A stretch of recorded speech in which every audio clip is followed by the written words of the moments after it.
If we lived in the town of Riverdale, we definitely would have moved out after what happened during last night's episode.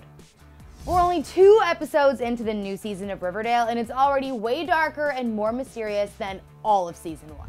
The second episode of Riverdale, season 2, aired last night, and we're probably going to be thinking about it until, well, next week's episode.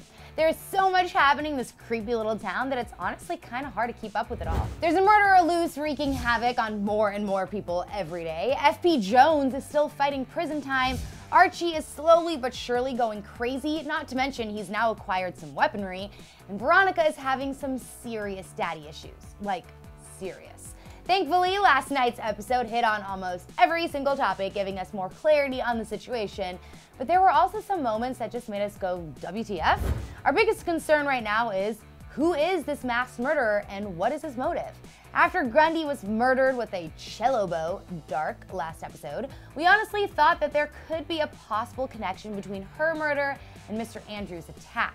Perhaps the murderer had a method to his madness, one that involved Archie's loved ones. Well, it turns out that Archie's been thinking the exact same thing, and he echoed those thoughts last night after it was announced that his ex-secret lover, aka Grundy, was found murdered. First you get shot, then Miss Grundy is murdered, all within a matter of days. Dad, what if some crazy person is going after the people that I care about? And even though nobody seemed to believe Archie's theories, we were totally on board, and definitely sure we were on our way to figuring out something about the murderer known as the Angel of Death. That was until just about the very last minute of last night's shocking episode.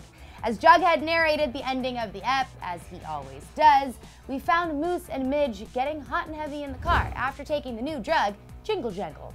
And since we just met Midge, and Moose hasn't been around since he was hooking up with Kevin last season, scandalous, we didn't really know how the scene was gonna fit in with the plot. But when a man with a flashlight approached their car, we quickly realized something horrible was about to happen. Moose and Midge were shot and killed by the Angel of Death right there in the front seats. And that puts the death toll in Riverdale officially up to 3. You got to pick up every stitch. You got to pick up every stitch.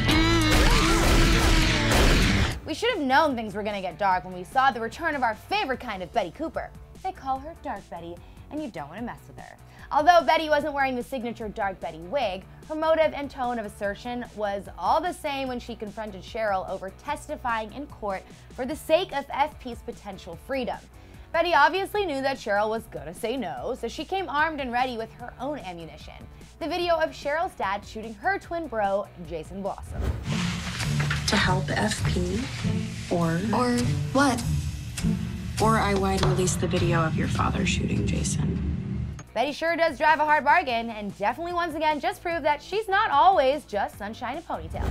So episode 2 was a doozy, yeah, and we think it's safe to say that it's just gonna get more dark and twisted from here. But now it's time for you all to weigh in on last night's explosive Riverdale episode.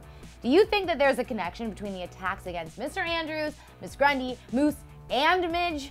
And what do you think about the return of Dark Betty? Let us know in the comments below, and then you can click right over here to see the craziest Riverdale fan theories. I'm Sinead DeFries. Thanks so much for tuning in.